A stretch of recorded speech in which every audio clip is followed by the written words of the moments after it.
The first season of Ronan Bennett's MOBLAND, which might be the beginning of the end of the Harrigan crime empire. Conrad confronted cartel lord Jaime Lopez, fulfilling Harry's second favor to the enigmatic and powerful Cat McAllister.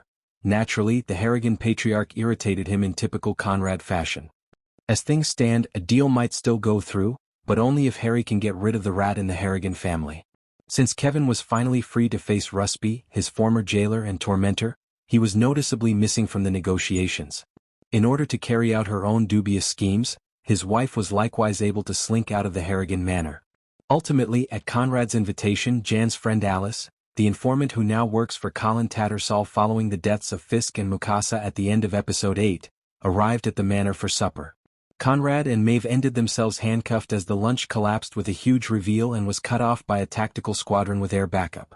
Instead of using a wire to send Alice inside Conrad's manor, Tattersall placed a listening device in her phone, which was much more dangerous for her health because of how readily it might be found.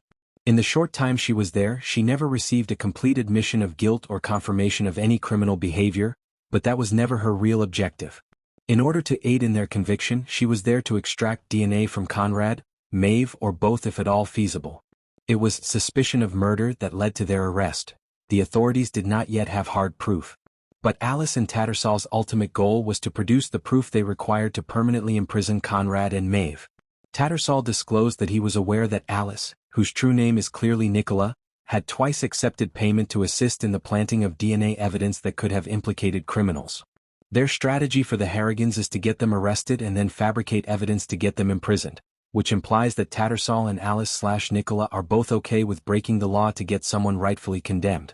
That strategy has an intriguing twist in that Tattersall is collaborating closely with Richie Stevenson, who is really in charge. Richie wants Colin to get Conrad and Maeve into any type of jail so he can kill them himself. He has no intention of letting them rot away in a cell. Richie was more than happy to work with a dishonest detective like Tattersall to finally get his retribution because Conrad and Maeve had both his son's and wife's blood on their hands. Maeve joyfully bursts into song as they are being dragged from their house, and Conrad quickly follows. A traditional Irish folk ballad called 20 Men from Dublin was penned by Arthur Griffith in the early 1900s, and it is the song they sing together as they are placed onto police vehicles. Maeve and Conrad would have grown up listening to this well-known combat song in Ireland, which alludes to the Irish guerrilla insurrectionists who fought the British Crown in the Irish Rebellion of 1798. It's a statement of defiance against the cops for them. Now that she's recovered from her ordeal with Jaime Lopez, Seraphina practically serves as her father's right hand during supper. Conrad first asked Alice to dinner because he had doubts about her motivations. Later in the episode, when they are in their sauna together, Maeve even asks him directly whether he believes she is an informant. But Seraphina, not Conrad, questions Alice to learn more about her motivations. It demonstrates her undying devotion to her father, who cherishes her beyond all of his children. For the most of the first season of MOBLAND, Maeve's ultimate goal has been hidden, but it now appears that the production did this on purpose. Apart from causing mayhem that ends up at Conrad's feet, Maeve might not really have a clear goal. Just before they are detained, she effectively acknowledges that she is doing everything she can to undermine his position and destabilize him in general by brandishing sharp things at him.